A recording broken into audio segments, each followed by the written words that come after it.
부활주일이 지난 첫 번째 주일을 우리가 맞이했습니다. 한 주간도 평안하셨는지요? 주님의 은혜와 주님의 사랑을 기억하면서 오늘도 감사하는 마음으로 나와 예배하시는 우리 사랑하는 모든 성도님들에게 하나님의 은혜와 평강이 더 풍성하게 임하시기를 간절히 소망합니다. 이제 우리 함께 감사하는 마음으로 영광 올려드리기 원하는 마음으로 하나님을 예배하시겠습니다. 조용한 기도 드리겠습니다.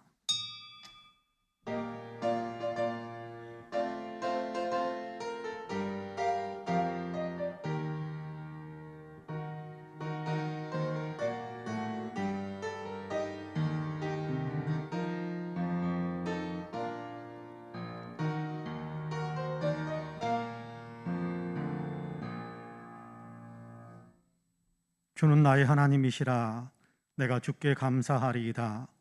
주는 나의 하나님이시라 내가 주를 높이리이다. 여호와께 감사하라. 그는 선하시며 그의 인자하심이 영원함이로다. 은혜로우신 하나님 감사합니다. 우리를 사랑하셔서 독생자 예수 그리스도를 주시고 그리스도 예수 안에서 우리를 하나님의 자녀 삼아 주셔서 참 감사합니다. 자격 없는 사람들이지만 하나님께서 은혜로 품으셔서 오늘도 예배하는 자리에 우리를 세우시고 하나님의 성호를 부르며 하나님을 높여드리며 예배할 수 있게 하시니 참으로 감사합니다. 우리의 예배를 기쁘게 받아 주옵시고 예배를 받으시는 주님께서 친히 임재하여 주시사 예배하는 사랑하는 성도 한 사람 한 사람에게 하나님의 새 은혜를 더 풍성하게 덧입혀 주옵소서. 감사드리며 예수님의 이름으로 기도하옵나이다. 아멘. 함께 일어나셔서 찬송가 26장으로 우리 주님을 찬양하시겠습니다.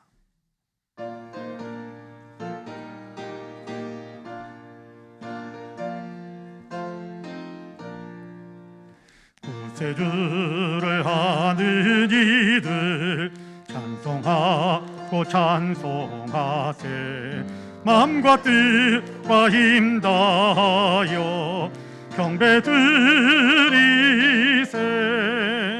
주를 알지 못한 이들 시험 중에 참여하사 그의 피로 구속하니 찬송 부르세.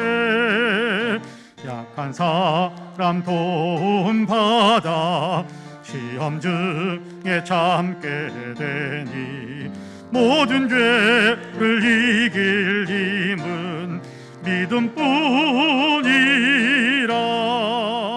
진리 대신 우리 주는 영원토록 변함없네. 성도들아 주를 믿어 길이 서기세. 아멘. 성시교독은 교독문 83번입니다.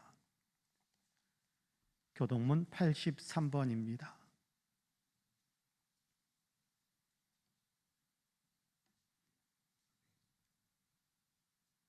주 안에서 항상 기뻐하라. 내가 다시 말하노니 기뻐하라.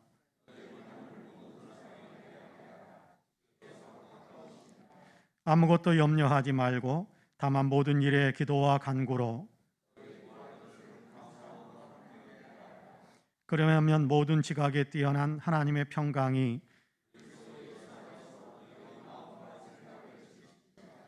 끝으로 형제들아 무엇에든지 참되며 무엇에든지 경건하며 무엇에든지 오르며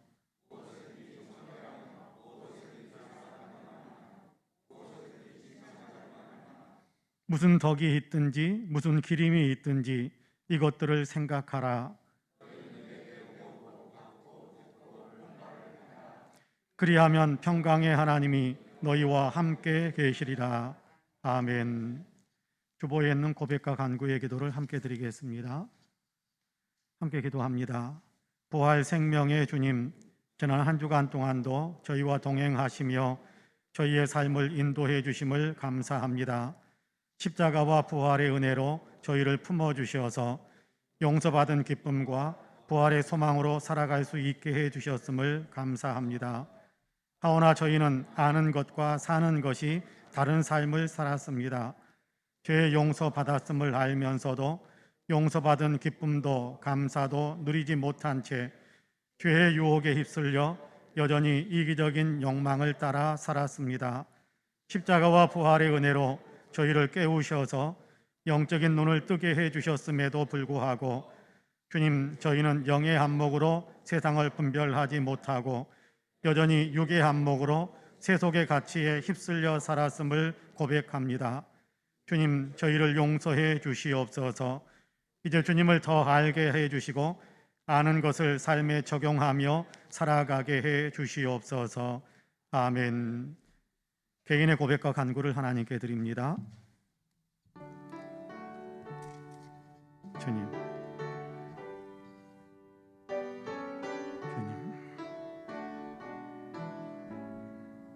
주님, 긍휼의 은총으로 부으소서. 나를 의지하지 않게 하시고 주님을 의지하지 하였습니다. 주님, 나를 높이려고 하지 말게 하시고 주님을 높이게 하소서. 하나님, 사랑의 하나님, 주님이 기뻐하시는 삶을 아버지 더 많이 될 수 있도록 주님 안에서 최선을 다해 복된 역사하겠다. 주여, 저를 붙들어 주소서. 주님을 믿습니다. 주님 믿습니다.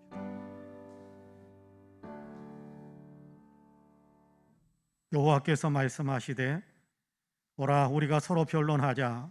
너희의 죄가 주홍 같을지라도 눈과 같이 희어질 것이요 진홍같이 붉을지라도 양털같이 희게 되리라 라는 말씀에 의지하여 하나님께서 그리스도 예수 안에서 저와 여러분 우리 모두의 죄를 다 용서해 주셨음을 주님의 이름으로 선포합니다. 아멘. 신앙 고백하시겠습니다. 전능하사 천지를 만드신 하나님 아버지를 내가 믿사오며 그 외아들 우리 주 예수 그리스도를 믿사오니 이는 성령으로 잉태하사 동정녀 마리아에게 나으시고 본디오 빌라도에게 고난을 받으사 십자가에 못 박혀 죽으시고 장사한 지 사흘 만에 죽은 자 가운데에서 다시 살아나시며 하늘에 오르사 전능하신 하나님 우편에 앉아 계시다가 저리로서 산 자와 죽은 자를 심판하러 오시리라. 성령을 믿사오며 거룩한 공회와 성도가 서로 교통하는 것과 죄를 사하여 주시는 것과 몸이 다시 사는 것과 영원히 사는 것을 믿사옵나이다. 아멘. 다 함께 자리에 앉으셔서 찬송가 288장으로 우리 주님을 찬양하시겠습니다.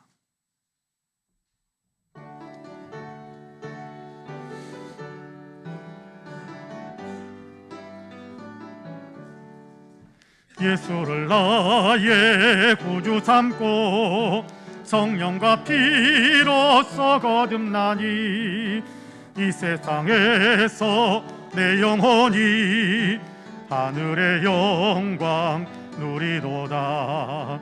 이것이 나의 간증이요 이것이 나의 찬송일세. 나 사는 동안 끊임없이 구주를 찬송하리로다. 온전히 주께 맡긴 내 영 사랑의 음성을 듣는 중에 천사들 왕래하는 것과 하늘의 영광 보리로다. 이것이 나의 간증이요 이것이 나의 찬송일세. 나 사는 동안 끊임없이 구주를 찬송하리로다. 주 안의 기쁨 누림으로 마음의 풍랑이 잔잔하니 세상과 나는 간 곳 없고 구속한 주만 보이도다. 이것이 나의 간증이요 이것이 나의 찬송일세. 나 사는 동안 끊임없이 구주를 찬송하리로다.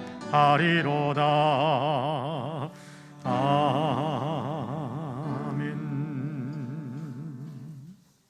예배를 위해서 황호연 장로님께서 기도하겠습니다.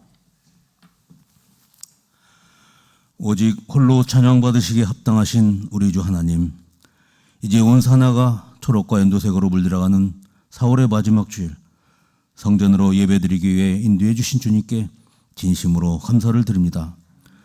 이 시간 우리의 심령 속에 감사와 기쁨이 넘치게 하시고 오늘도 주님께 전심으로 찬양드리게 하옵소서. 사랑의 하나님, 부활하셔서 빛으로 오신 주님을 통하여 어두운 저희의 마음이 밝아지기 원합니다. 그러나 지난 한 주간 주님의 제자로 살지 못하고 세상 욕심과 이기적인 마음으로 살았음을 고백합니다. 우리의 죄와 허물을 용서하시고 세상이 주는 즐거움보다 주님의 십자가를 더욱 사랑하게 하시옵소서. 우리가 주님의 섭리와 계획에 순종하여 그리스도의 선한 뜻대로 사랑하고 베풀며 살아가게 하옵소서. 공의 하나님, 주님께서 죽음을 이기시고 살아나신 부활절을 기점으로 그렇게 바라고 소망하던 코로나 엔데믹이 시작되었습니다. 아직 역병은 사라지지 않았지만 위드 코로나로 전환하며 하나의 질병으로 인식하고 무엇보다 소중한 일상을 회복하려고 합니다. 그러나 코로나는 여전히 버티고 있사오니 연로한 어르신들과 우리의 부모님들을 그 질병으로부터 지켜주시고 강건하게 보살펴 주옵소서. 우리가 예전처럼 일상을 회복하며 우리 사회도 어서 회복되기를 원합니다. 자기부터 생각하던 이기적인 마음보다 서로 이해하고 베풀며 섬기는 주님의 마음을 갖게 하시고 조금 더 어려운 이웃들을 돌아보게 하옵소서. 역사의 주인신 하나님, 벌써 2개월이나 끌고 있는 우크라이나 침략 전쟁도 속히 종식시켜 주시고 그 나라 국민들도 어서 전쟁의 피해로부터 회복되게 하옵소서. 한 국가 지도자의 잘못된 판단으로 국민들이 고통받는 모습을 보며 우리는 저런 불행한 일이 일어나지 않도록 이 나라를 지켜 보아옵소서. 공의 하나님, 지금 우리나라 정치가 너무나 어지럽습니다. 우리나라가 온전한 선진국으로 올라갈 수 있도록 이 나라 정치를 깨끗하고 정의롭게 안정시켜 주옵소서. 정치가 안정되어야 아픈 사회도 어려운 경제도 회복될 수 있사오니 부디 주께서 이 나라를 다스려 주옵소서. 그리고 2년 넘게 고생한 자영업자와 소상공인들도 다시 힘을 낼 수 있도록 주님께서 눈물을 닦아주시고 위로하여 주옵소서. 우리 성포은혜교회를 사랑하시는 하나님, 이제 우리 교회도 다시 힘차게 도약하게 하옵소서. 온 성도들이 한 마음으로 모이게 힘쓰고 찬양과 예배가 더욱 뜨거워지게 하옵소서. 각 기관마다 그리고 남녀 신도의 열정과 새 힘을 부어주시고 성숙과 성장을 이루어 하나님의 나라를 확장을 도모하게 하옵소서. 그리하여 우리 교회가 건강한 교회, 성숙한 교회가 되게 하시고 우리 사회에 선한 영향력을 나타내는 송파 은혜교회가 되게 하옵소서. 사랑과 은혜가 풍성하신 하나님, 오늘도 생명을 살리시는 주님의 귀한 말씀을 사모합니다. 그 귀한 말씀 들고 단위에 세우신 우리 박지희 담임 목사님, 오늘도 주 성령께서 간팔로 붙드셔서 귀한 주의 말씀 대언하게 하시고 그 말씀 듣는 저희 모두 새 힘과 주님의 능력을 받게 하시옵소서. 그래서 세상에 나가서도 당당하고 능력 있는 주님의 제자답게 살게 하시고 많은 열매를 맺는 우리 성도들이 되게 하시옵소서. 그리고 묵묵히 수고하시는 윤 목사님도 성령께서 도우시어 사역하시는 가운데 늘 기쁨과 감사가 충만하게 하옵소서. 또한 교회와 예배를 위해 수고하시는 손길들을 기억하여 주시고 오늘도 아름다운 찬양으로 하나님을 경배하는 시온상가도 위에도 하나님의 신령한 복을 허락하옵소서. 주의 은혜 사모합니다. 주님의 크신 사랑 진정 고맙습니다.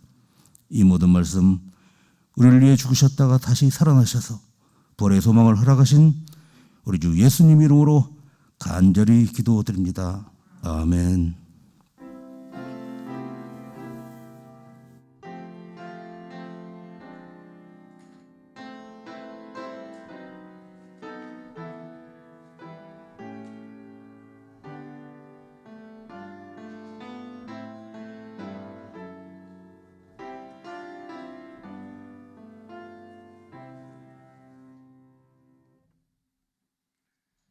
함께 일어나셔서 예물을 봉헌하시겠습니다. 모든 것이 주께로부터 왔으니 이 예물을 주께 드리나이다.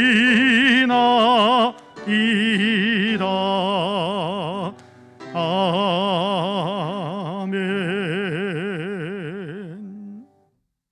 참 좋으신 하나님,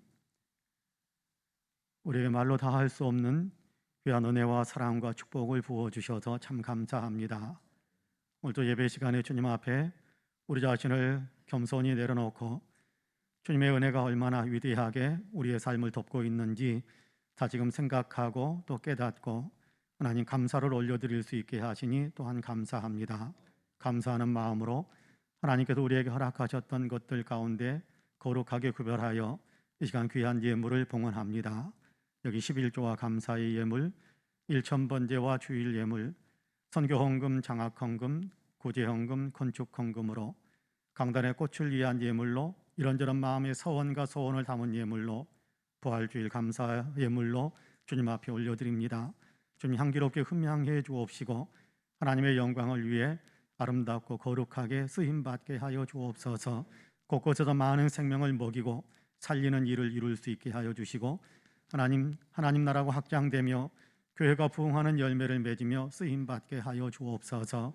예물 드리는 사랑하는 성도님들, 마음으로 함께 참여하고 있는 사랑하는 성도님들, 주님께서 은혜의 은혜를 더하시고 복의 복을 더하시기를 간절히 소망합니다.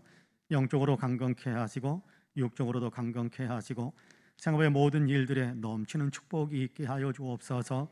가정마다 웃음꽃이 가득하게 하여 주시고 잘 되어지는 축복의 간증이 더 풍성해지는 우리 모든 성도님들의 가정이 될 수 있도록 역사해 주옵소서. 감사드리며 예수님의 이름으로 기도하옵나이다. 아멘. 교회 소식을 말씀드리겠습니다. 우리 성도님들께서도 뉴스를 통해서 아시겠지만 코로나19의 이렇게 엔데믹으로 들어가는 우리나라의 어떤 그런 정책들이 계속해서 발표가 되고 있습니다.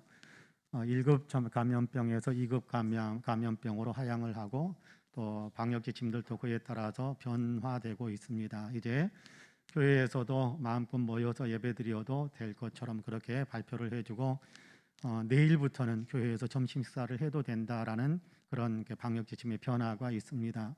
여기에 맞춰서 우리도 신앙생활, 우리의 신앙에는 변화가 없겠습니다만은 신앙생활, 교회 생활에도 맞추어서 좀 더 넓게 영역을 좀 확장시켜 가려고 합니다. 우리 성도님들께서 먼저 공예배를 회복해야 되니까 모든 예배에 적극적으로 참석하셔서 예배의 부흥이 일어나고 예배의 회복이 일어날 수 있도록 같이 힘을 모아주시고 또 모여서 기도하고 찬양하는데 우리 힘을 더 많이 모아주시기를 부탁을 드리겠습니다. 동해안 산불로 피해를 입은 이재민들 그리고 침략을 당해도 고통당하고 있는 우크라이나 국민들을 위해서 여러분 많이 기도해 주시고 또 구제헌금으로 참여해 주시면 위에서 또 후원하는 일에 힘을 모아서 같이 보내드리도록 그렇게 하겠습니다. 김승림 권사님께서 초기 위암 진단을 받으시고 이제 암 제거 수술을 받고 지금 아산병원에서 회복 중에 있습니다. 잘 회복될 수 있도록 여러분 위해서 기도해 주시기를 바랍니다. 저는 이번 주 목요일 마석기도원에서 성풍의 원래회를 갖게 되고요.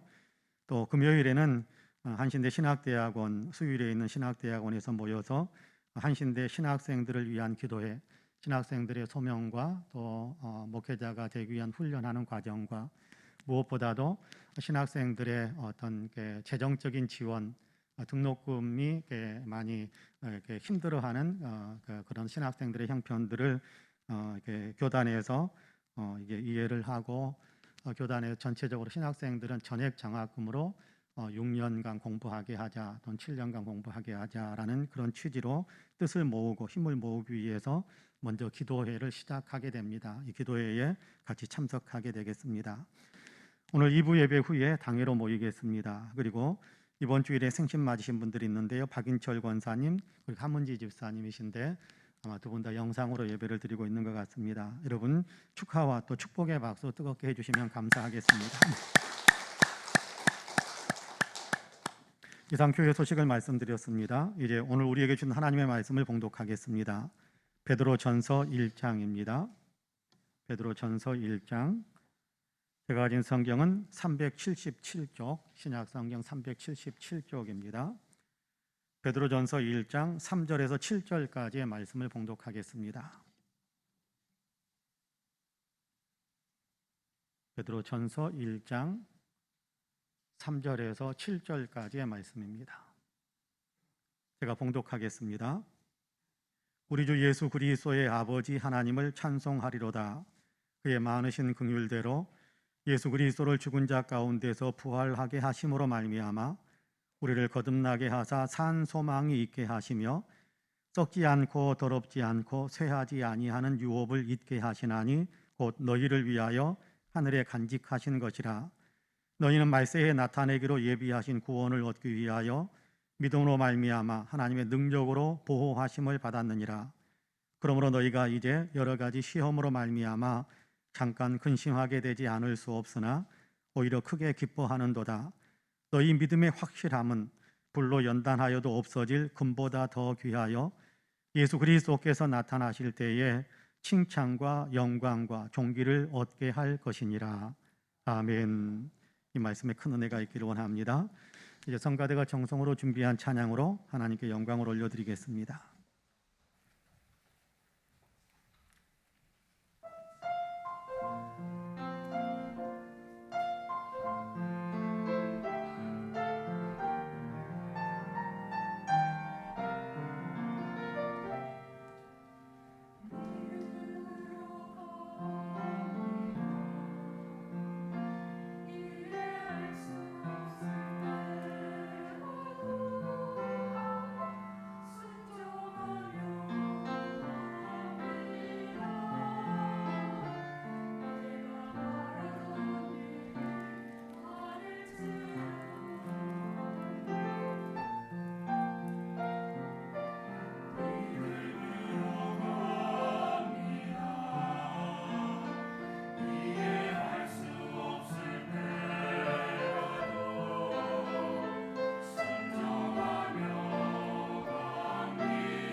귀한 찬양 감사합니다. 할렐루야. 옆에 분들과 인사 한번 할까요? 하나님이 당신을 참 사랑하십니다. 인사 한번 합시다. 네. 나도 당신을 사랑합니다. 한 번 더 할까요? 나도 당신을 사랑합니다. 한 번 더 할까요? 당신 참 괜찮은 사람입니다. 인사 한 번 더 합시다. 참 괜찮은 사람입니다. 네.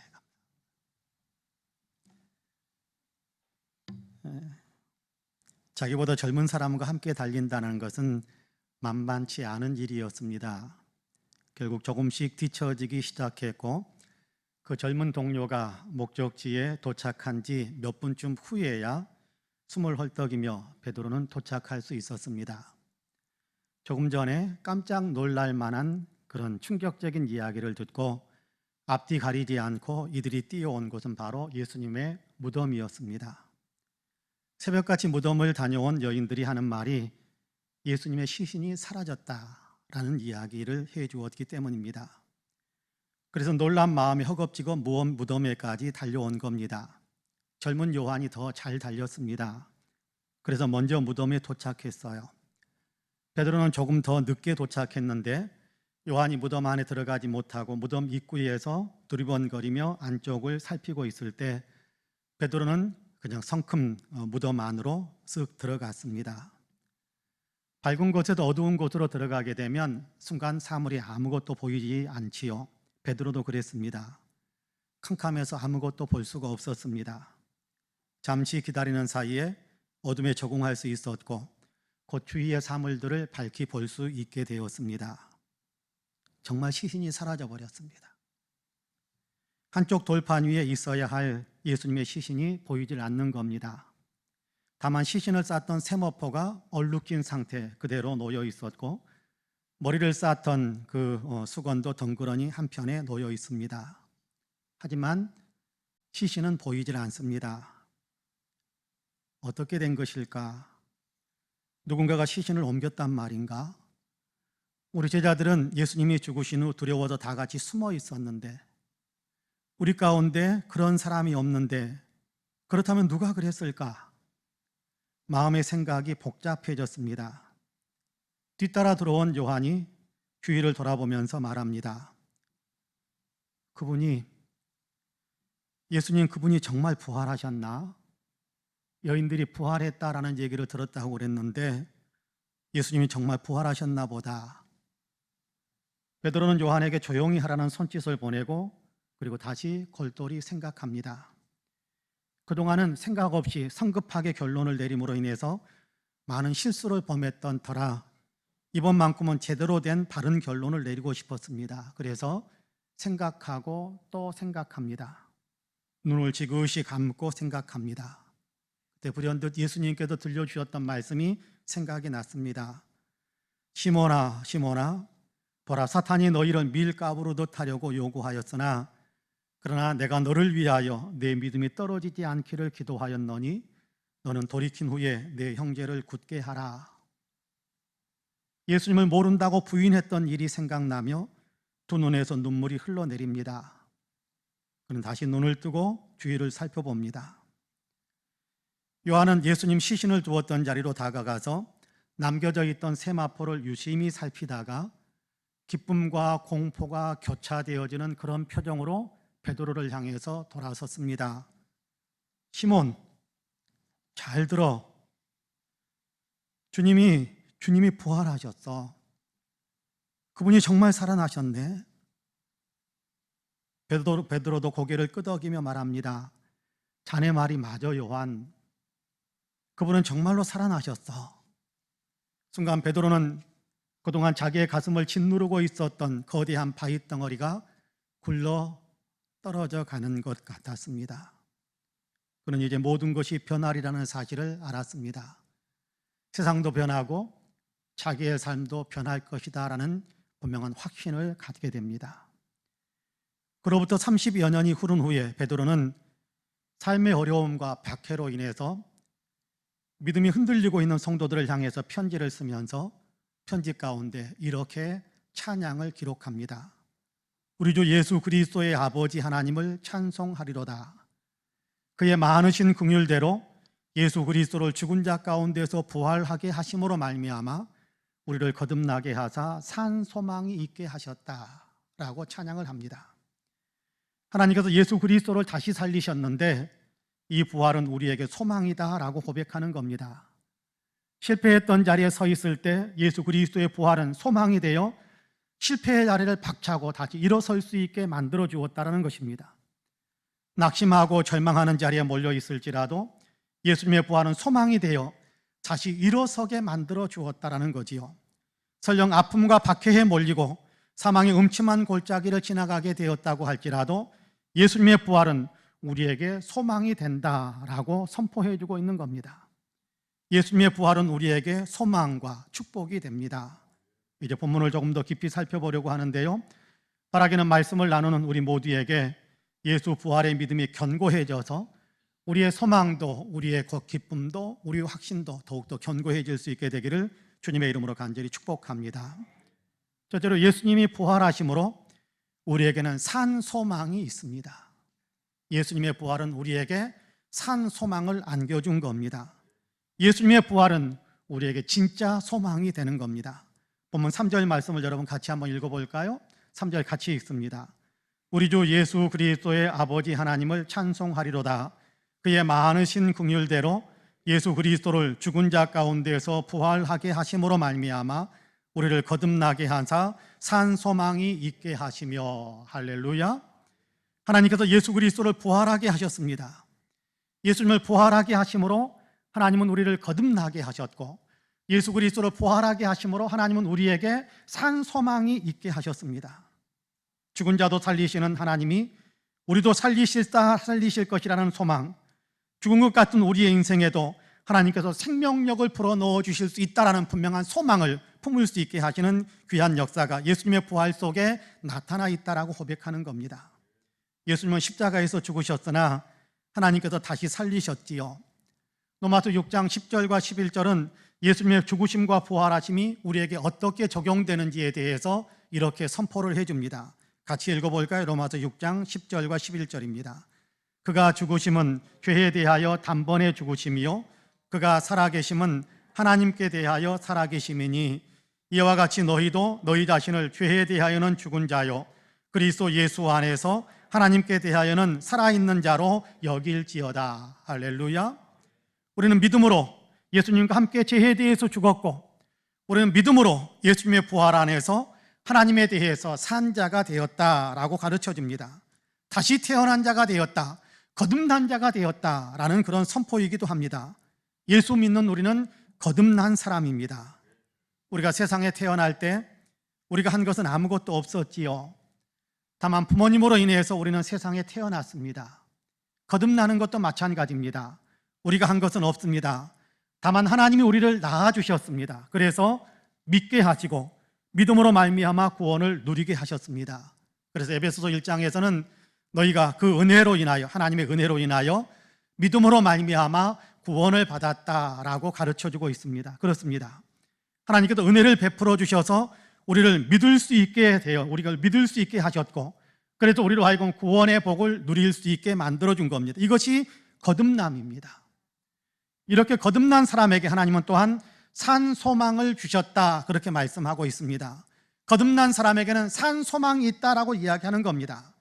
소망이라는 말은 지금 가지고 있지 않지만 장차 우리가 얻게 될 것이다라는 기대감을 품는 것을 소망이라고 그렇게 말하지요. 하나님께서 우리에게 소망을 주셨다는 것은 하나님께서 약속하신 것이 확실하게 우리 가운데 이루어질 것이다라는 기대를 갖게 하셨다, 소망을 품게 하셨다라는 그런 말씀입니다. 특별히 본문은 우리가 갖게 된 소망을 산 소망이라고 가르쳐 줍니다. 산 소망이다라는 말은 살아있는 소망이다, 또 살게 하시는 소망이다라는 말로 이해할 수 있을 것 같습니다. 반드시 이루어질 것이라는 소망, 산 소망이다라는 얘기는 살아계신 하나님께서 주신 소망이니까 반드시 이루어질 것이다라는 소망을 이야기하는 겁니다. 예수님을 부활하게 하신 하나님께서 예수님을 부활하게 하신 것만큼이나 확실하게 분명하게 이루어질 것이다라는 그런 소망을 우리가 가질 수 있게 되었다는 겁니다. 산 소망은 확실히 이루어질 소망이면서 동시에 살리는 소망이기도 합니다. 이 소망을 가진 사람들을 살게 하신다라는 겁니다. 소망을 굳게 가지면 소망에 의해서 삶이 변화되어지는데 생명의 길, 사는 길, 그리고 잘 되는 길을 걸어가게 만든다라는 의미에서 살게 하시는 소망이라는 의미도 같이 품고 있는 겁니다.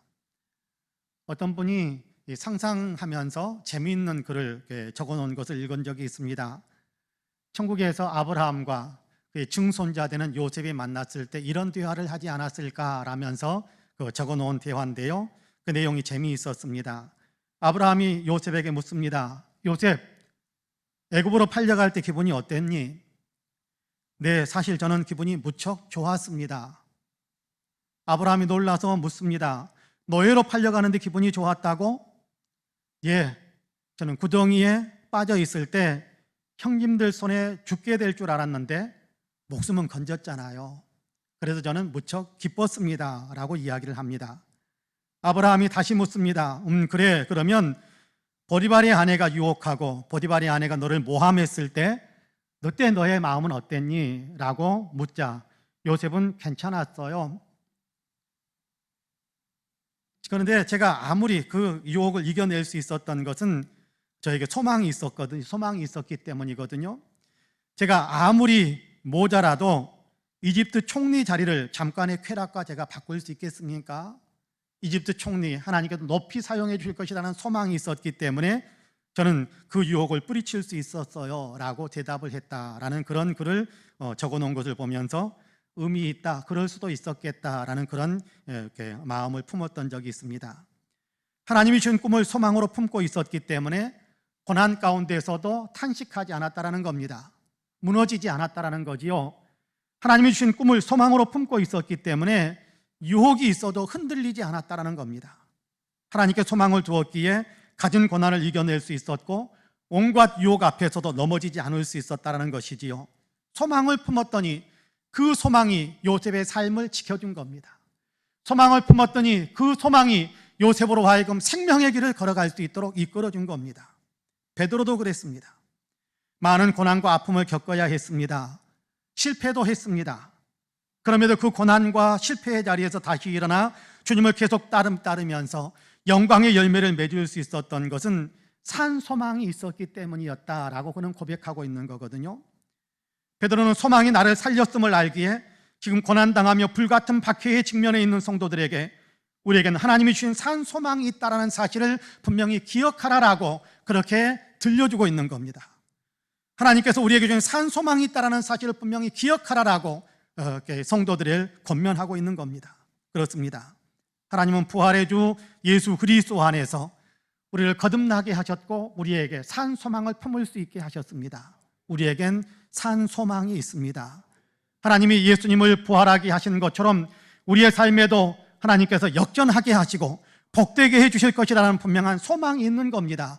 반드시 하나님께서 약속대로 이루어질 것이다라는 더 우리에게는 소망이 있고 하나님께서는 반드시 이 소망을 붙들면 우리를 살릴 것이다라는 분명한 소망이 있는 겁니다. 오늘은 비록 죽은 자가 되었을지라도 내일은 살아날 것에 대한 소망입니다. 오늘은 비록 실패했을지라도 내일은 성공의 자리에 설 수 있다라는 소망입니다. 오늘은 비록 패배자가 되었을지라도 내일은 승리자가 될 수 있다라는 소망입니다.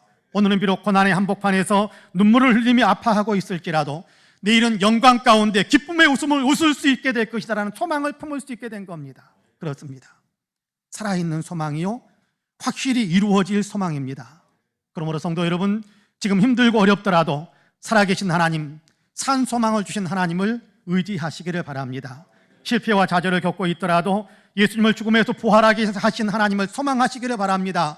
유혹에 흔들릴 것 같으면 더욱더 하나님이 장차 얻게 하실 하나님 나라의 소망을 더욱더 굳게 붙잡으시기를 바랍니다. 그러면 우리는 소망이 지켜주는 삶을 통해서 소망이 이끄는 바로 그 자리에 설 수 있게 될 것입니다. 그렇습니다. 예수님을 부활하게 하신 하나님이 우리의 산 소망입니다. 바라기는 이 소망 안에 굳게 서는 우리 모든 성도님들이 되시기를 주님의 이름으로 간절히 축복합니다. 둘째로 예수 그리스도를 부활하게 하심으로 하나님께서는 우리에게 유업을 주셨습니다. 우리에게는 유업이 있습니다. 하나님께서는 예수 그리스도를 부활하게 하심으로 말미암아 우리를 거듭나게 하셨고 산 소망이 있게 하셨을 뿐만 아니라 우리에게 하늘에 속한 유업이 있게 하셨습니다. 본문 4절 말씀을 같이 한번 읽어볼까요? 4절 말씀 같이 읽습니다. 시작. 썩지 않고 더럽지 않고 쇠하지 아니하는 유업을 있게 하시나니 곧 너희를 위하여 하늘에 간직하신 것이라. 할렐루야. 하나님이 예비하신 유업을 잊게 하신다. 유업을 상속받게 하신다. 유업을 우리 자신의 것으로 그렇게 받아들이게 하신다라고 이야기합니다. 여기 유업이라는 말은 헬라어로 클레로미아라고 되어 있는데요, 클레로미아라는 헬라어의 뜻은 공식적으로 인정된 자산이라는 얘기입니다. 공식적으로 인정된 자산. 가문 대대로 물려받지 않았을지라도 어떻게 획득했든지 간에 내 것으로 우리가 받았으면 그것이 공식적으로 내 것이다라는 사실이 인정되어진 확실한 내 것이라는 그런 의미이지요. 하나님이 주신 유업이라는 말은 그러니까 하나님께서 주셔서 내 소유가 되게 만들어준 것이라는 그런 의미가 있는 겁니다. 구약 성경의 이스라엘 백성에게 이 유업은 가나안 땅이었지요. 하나님께서 그들의 몫으로 정해 주셨고 그 땅으로 그 백성들을 인도해 주셨고 그곳에서 살게 하신 땅이 그들의 유업이었습니다. 예수 그리스도 안에서 그리스도인들에게도 유업이 있습니다. 이 유업은 하늘에 속한 것이다 라고 가르쳐 주지요. 땅에 있는 것은 필연적으로 썩고 더러워지고 낡아지게 되는 것인데 하나님께서는 예수 그리스도를 믿는 사람들에게는 썩지 않고 더럽지 않고 쇠하지 않는 하늘에 간직한 유업을 이미 주셨다라고 이야기합니다. 유업을 잊게 하신다, 유업을 소유하게 하셨다라는 얘기입니다. 요즘 우리식으로 이야기한다면 등기 이전을 확실하게 해주셨다라는 겁니다. 등기 이전을 확실하게 해주셨다. 하늘에 속한 것, 영원한 천국에 들어가게 하시는 복을 주셨다라는 겁니다. 바울은 이 유업의 영광을 미리 맛볼 수 있었습니다. 그래서 그는 세상의 장막이 무너지면, 다시 말해서 육신의 죽음을 맞이하게 되면 하나님께서 예비하신 영원한 집이 있음을 알면서 나는 그곳에 들어가게 될 것을 분명히 안다라고 고백하는데요, 그래서 고린도후서 5장 8절에서는 이렇게 고백하기도 합니다. 우리가 담대히 원하는 바는 차라리 몸을 떠나 주와 함께 있는 그것이라, 그렇게 고백하기도 합니다. 나는 이 땅의 삶을 속히 끝내고 하나님이 유업으로 주시는 천국에 빨리 들어가고 싶다, 그렇게 이야기합니다. 이 땅의 삶을 그는 고역스럽게 사는 것은 물론 아니었습니다. 이 땅에 살면서도 그는 많은 사람들에게 기뻐하고 기뻐하라, 나는 기뻐하고 또한 기뻐합니다라고 이야기합니다. 왜요? 그 유업을 바라보고 있기 때문에, 그 유업이 내게 이미 주어졌다는 사실을 알기 때문에, 그 하늘의 기쁨, 하늘의 천국의 영광에 내가 들어갈 것이라는 사실을 알기 때문에 내가 이 땅을 떠나서 빨리 그곳에 들어가기도 원하지만 이 땅에 살고 있는 그 기간 동안에는 탄식하고 눈물 흘리면서 사는 것이 아니라 어떤 여건, 어떤 환경, 어떤 상황 속에서도 도리어 그 영광을 바라보면서, 그 유업의 영광을 바라보면서 나는 기뻐하면서 산다, 그렇게 고백하기도 했습니다. 하나님께서 예비하신 유업, 천국의 영광을 알기 때문에 그렇습니다. 매튜라는 학생이 있습니다.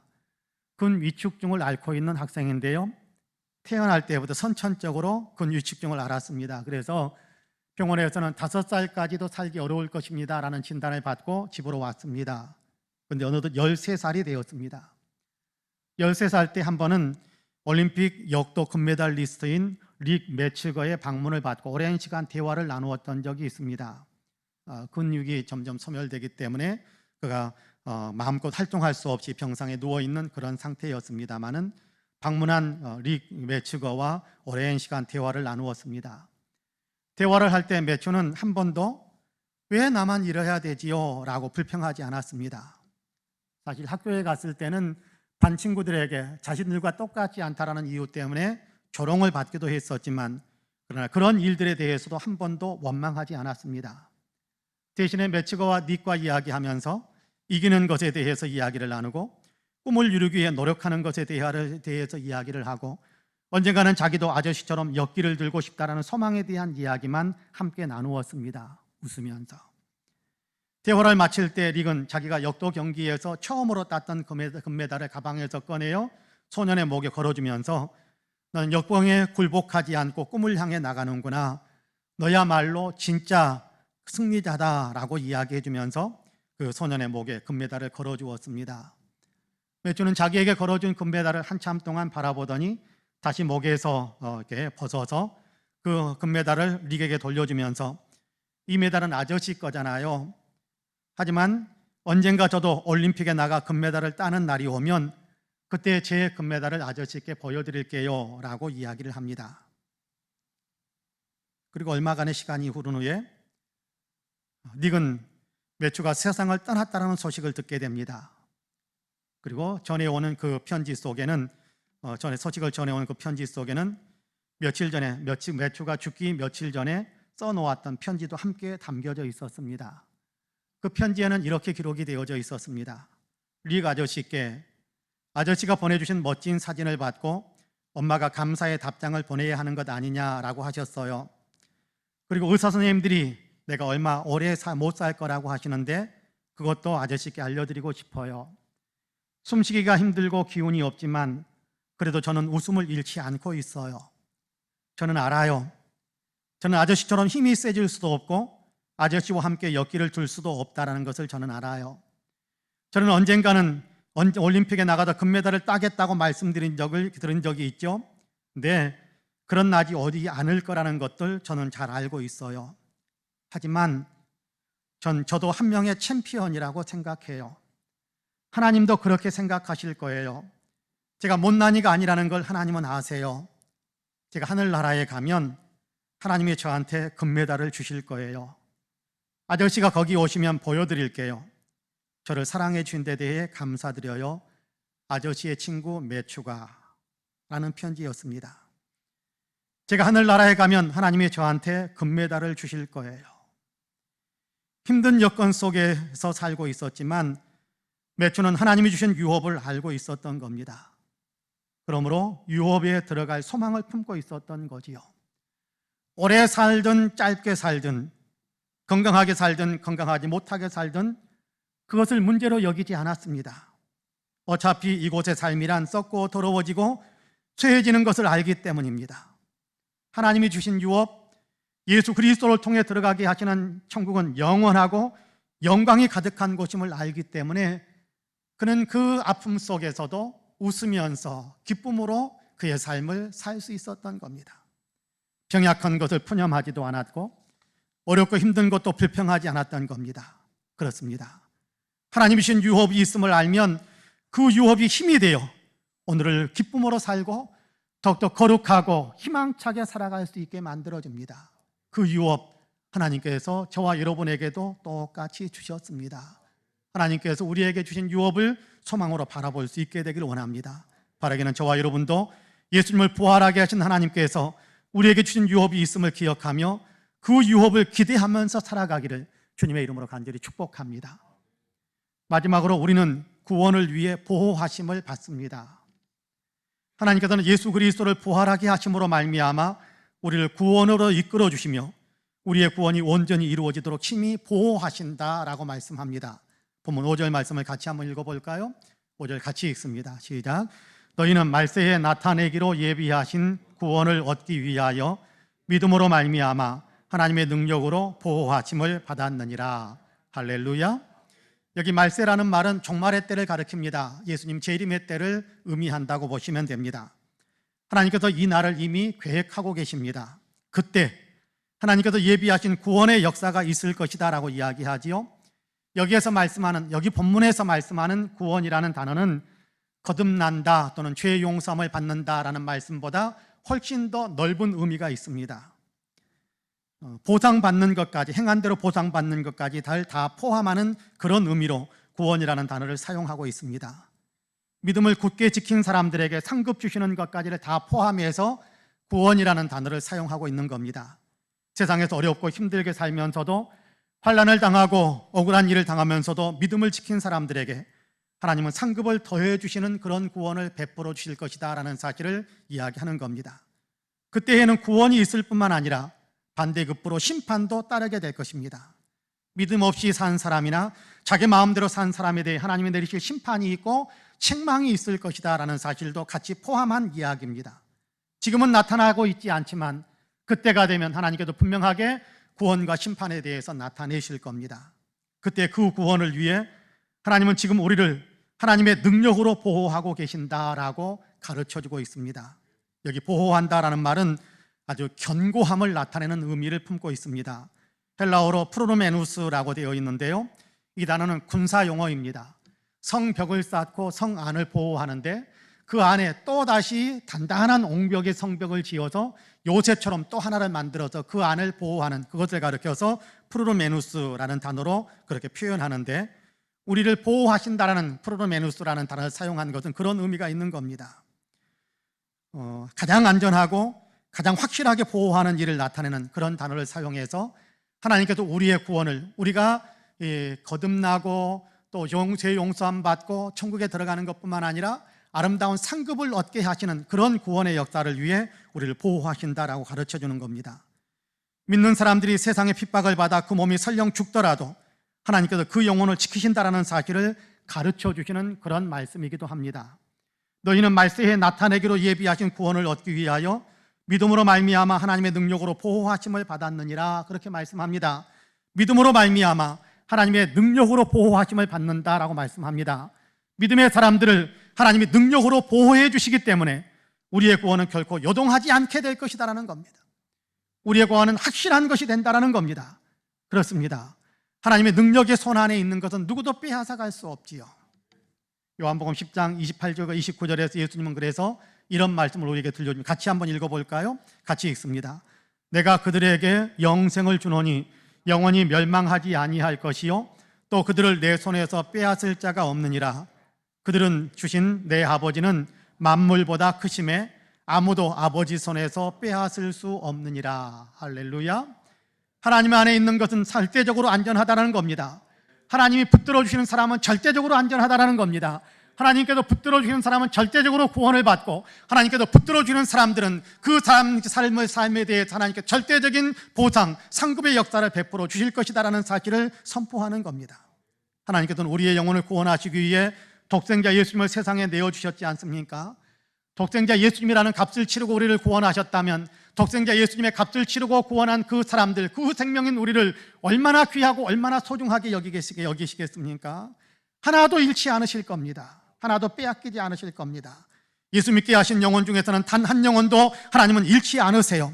베드로는 자신의 삶 속에서 그 사실을 직접 경험했던 사람이 아닙니까?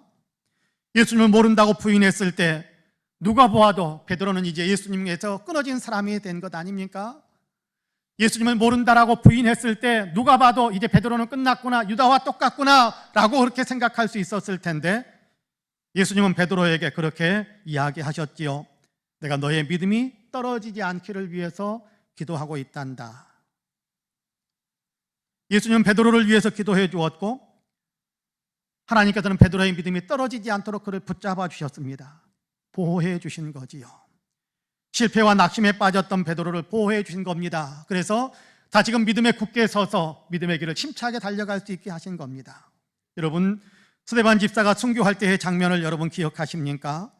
유대인들에게 돌팔매질을 당하여 생명이 끊어져 갈 때 주님은 스데반에게 주님의 모습을 볼 수 있도록 눈을 열어주셨습니다. 그때 스데반 집사는 그렇게 이야기합니다. 보라, 주님께서 하나님 보좌 우편에 서 계시는 것을 내가 본다라고 이야기합니다. 여러분, 예수님은 하나님 보좌 우편에 어떻게 계시는 분입니까? 앉아 계시는 분입니다. 하나님 보좌 우편에 앉아 계시는 분 예수님입니다. 그런데 스데반 집사가 순교하는 장면 속에서 순교하는 그 순간에 하나님 예수님께서 의자에서 벌떡 일어나서 스데반에게 자신의 모습을 보여주는 겁니다. 응원하고 격려하는 거죠. 그가 믿음에서 승리하도록 보호해 주시는 겁니다. 그런 어떤 삶을 보호해 주시는 그런 삶을 보여주신 겁니다. 여러분, 바울 사도가 붙잡혀서 로마로 압송되어질 때 항해 도중에 유라굴로라는 거대한 바람을 만났던 것을 기억하실 겁니다. 모두가 이제는 그 풍랑에 휩쓸려서 다 죽게 되었다고 생각할 때 주님이 바울에게 나타나서 바울을 로마에 세워야 하기 때문에 바울을 보호해 줄 것이다. 더불어서 이 배에 타고 있는 모든 사람들의 생명도 보호할 것이다 라고 주님께서 말씀해 주셨고 실제로 그들의 모든 생명들은 안전하게 다 보호받아서 생명을 건질 수 있었습니다. 그렇습니다. 주님은 주님이 원하시는 자리에 세우기 위해 항상 전능하신 능력으로 보호해 주시는 분입니다. 우리에게도 마찬가지입니다. 우리도 주님이 원하시는 자리에 우리를 세우기 위해 주님께서는 우리를 보호해 주고 계시는 분이십니다. 믿으시기를 바랍니다. 구원의 자리에 우리를 세우시고 상급받는 구원의 자리에 우리를 세우시기를 원하시면서 그래서 오늘 또 우리로 믿음에 굳게 서도록 이끄시고 보호하고 계시는 분이 우리 하나님이세요. 믿으시기를 바랍니다. 그러므로 이제 세상에 풍파가 몰려든다고 할지라도 두려워하실 필요가 없습니다. 하나님은 불꽃 같은 눈동자로 우리를 지키시고 계신다는 사실을 도리어 믿으시기를 바랍니다. 그렇습니다. 삶이 요동칠 때라도 주님이 보호하신다라는 사실을 기억하면서 평안하시기를 바랍니다. 삶이 어떤 상황에서도 죽으셨던 예수님을 다시 살리신 하나님이 그 능력으로 우리를 보호하신다라는 사실을 기억하고 믿으면 요동하지 않는 평강을 우리는 계속해서 유지할 수 있게 됩니다. 물론 순간 당황할 수 있는 그런 상황이 올 수도 있겠지요. 그럴 때라도 보호하시는 하나님을 마음 중심에 떠올리시기 바랍니다. 하나님이 나를 보호하신다라는 사실을 기억하시기를 바랍니다. 하나님이 마지막 구원의 때까지 우리를 항상 보호하신다라고 약속하셨다라는 사실을 기억하시기를 바랍니다. 그러면 우리의 마음은 다시 평안해질 것이고, 우리의 마음은 다시금 믿음으로 견고해질 것이고, 우리는 다시금 승리해야 하는 믿음의 삶을 다시금 시작할 수 있게 될 것입니다. 사랑하는 성도 여러분, 하나님께서는 죽으셨던 예수님을 다시 살리셨습니다. 예수님을 부활하게 하심으로 하나님은 우리에게 거듭남과 산 소망을 주셨습니다. 살아계신 하나님이 우리의 내일을 더 좋게 만들어 주실 것이라는 기대할 수 있는 그런 소망, 그러므로 오늘보다는 내일이 더 나아질 것이라는 분명한 소망을 품게 되기를 축복합니다. 부활하신 예수님 안에서 하나님은 우리에게 영원한, 하늘에 속한 영원한 유업을 약속해 주셨습니다. 예약해 주셨습니다. 영원한 천국을 이미 주셨습니다. 우리는 그 천국에 들어갈 것이라는 사실을 확실히 믿으시기를 바랍니다. 예수님을 부활하게 하신 하나님은 마지막 때의 구원을 위해 오늘도 우리로 믿음에 살도록 보호하고 계십니다. 힘들면 하나님을 부르십시오. 하나님의 보호하심을 맛볼 수 있게 될 것입니다. 보호하기로 약속하신 하나님, 제가 지금 힘듭니다. 제가 휘둘립니다. 제가 짓눌립니다. 제가 눈물 납니다. 주님께 아뢰시면 보호하시는 권능의 주님께서 우리의 삶에 찾아오셔서 다시금 위로해 주시고 격려해 주시고 일어설 수 있게 하시고 승리의 행진을 계속해서 해나갈 수 있도록 축복해 주실 것입니다. 바라기는 예수 그리스도의 부활을 통해 우리에게 주신 하나님의 귀한 은혜와 복이 있음을 기억하시면서 우리 모든 성도님들은 오늘도 믿음에 굳게 서시기를 주님의 이름으로 간절히 축복합니다. 아멘. 기도하겠습니다. 은혜로우신 하나님, 우리를 사랑해 주셔서 감사합니다. 그리스도 예수 안에서 우리를 붙들어 주셔서 감사합니다. 오늘도 예수 그리스도를 부활하게 하심으로 말미암아 예수 그리스도의 부활 안에서 우리에게 놀랍게 주어지는 하나님의 은혜의 선물들이 이런 것들도 있다라는 사실을 가르쳐 주셔서 감사합니다. 거듭나게 하시는 은혜를 베풀어 주셨고, 거듭남 안에서 우리에게 산 소망을 품을 수 있게 하셨습니다. 영원한 유업을 우리에게 허락해 주셨음을 우리에게 가르쳐 주셨습니다. 하나님은 오늘도 우리를 보호하시면서 상받는 믿음의 삶을 살아갈 수 있도록 우리와 동행하시며 우리를 붙들어 주신다는 사실을 우리로 하여금 다시금 기억하게 하셨습니다.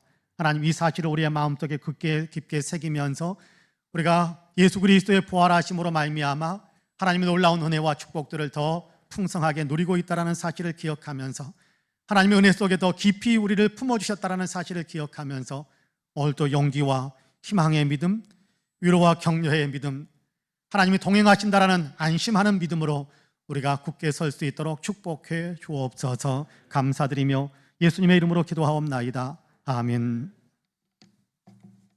함께 일어나셔서 찬송가 410장으로 우리 주님을 찬양하시겠습니다.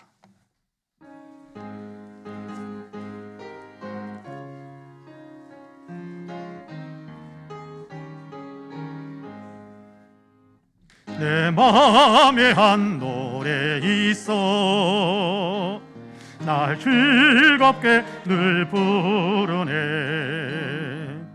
이 노래를 부를 때에 큰 평화 임하도다. 평화 평화 하나님 주신 선물, 그 놀라운 주의 평화 하나님 선물일세. 주 십자가 지심으로 날 구원해 주셨으며 주 예수님 고난받아 나 평화 누리도다. 평화 평화 하나님 주신 선물, 그 평화 하나님 선물일세. 나 주님께 영광 돌려 참 평화가 넘치도다. 주 하나님 은혜로서 이 평화 누리도다. 평화 평화 하나님 주신 선물 그 놀라운 주의 평화 하나님 선물일세. 이 평화를 얻으려고 주 앞으로 나아갈 때 주 예수님 우리에게 이 평화 주시도다. 평화 평화 하나님 주신 선물 그 놀라운 주의 평화 하나님 선물일세.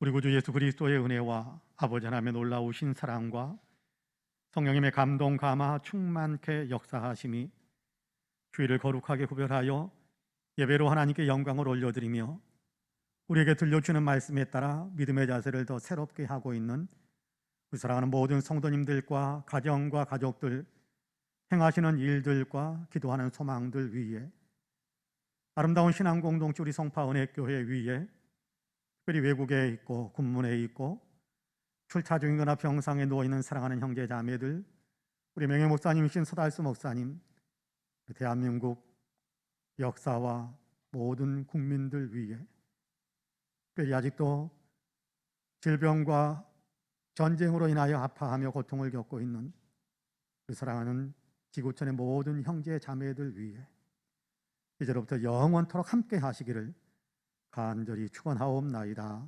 아멘.